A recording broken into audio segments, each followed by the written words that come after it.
জয়ের থেকে ভারত মাত্র 9 উইকেট দূরে। আর ইংল্যান্ডের দরকার 324 রান।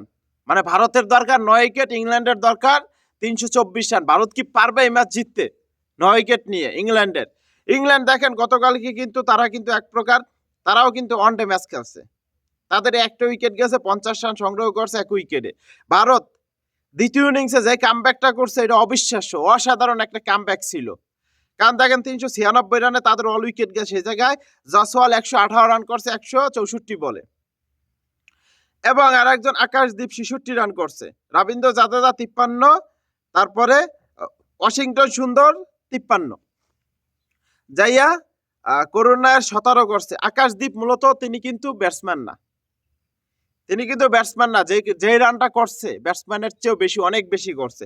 66 রান করছে 94 বলে, এক প্রকার ওয়ানডে ম্যাচ খেলছে। এখন ভারতের জয়ের জন্য দরকার 9 উইকেট, ইংল্যান্ডের জয়ের জন্য দরকার 324 রান। এখন কি পারবে ভারত এই ম্যাচটা কামব্যাক করে ম্যাচটা জিততে? এখন সেইটাই দেখার বিষয়। এই টেস্ট ম্যাচটা 4 দিনে গড়াবে না, 5 দিন গড়াবে না, কারণ আজকে এই ম্যাচটা নির্ধারিত হয়ে যাবে কে জিতবে কে হারবে। ইংল্যান্ডের হাতে সুযোগ আছে, ভারতের হাতে সুযোগ আছে, যদি ভালো ক্রিকেটটা খেলতে পারে। ভালো ক্রিকেটটা খেলতে পারলে দোনো দলের হাতেই সুযোগ আছে ম্যাচটা জিতার। এখন দেখার বিষয় কারা এই ম্যাচটা জিতে। কারণ ভারত চাবে এই ম্যাচটা ড্র করতে, মানে এই ম্যাচটা জিততে, তারপর জিততে সিরিজ ড্র করতে। ইংল্যান্ড চাবে তারা এই ম্যাচটা জিতে সিরিজ জিততে। এখন দোনো দলের হাতেরই সুযোগ আছে। ভারত হইলো কামব্যাক করছে, ভারত অসাধারণ কামব্যাক করছে, কারণ ভারতের বোলিং লাইন আপ আছে, ভারতের বিশ্বসেরা বোলিং লাইন মোহাম্মদ সিরাজ আছে।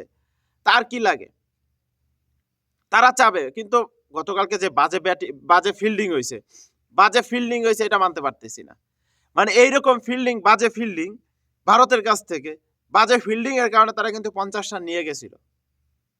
ফিল্ডিংটা একটু ভালো করতে হবে আর এই ম্যাচ জিততে হলে। কারণ ইংল্যান্ড দেখেন টার্গেটে ইংল্যান্ড বরাবরই ভালো খেলে। টার্গেটে ইংল্যান্ডকে যদি চাপে না ফেলতে পারে ভারত বোলিং দিয়া, তাহলে এই ম্যাচ ভারতের কাছ থেকে ছিটকে যাবে।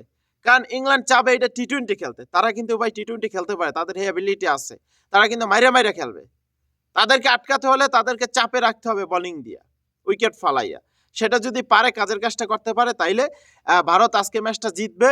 আর যদি ইংল্যান্ড তাদের কাজটা করে দেয়, তাইলে ভাই খবর আছে। দেখেন ডাকেট আছে, ডাকেট তো আপনি জানেন নিজের দিনে কতটা ভয়ঙ্কর হয়ে উঠতে পারে।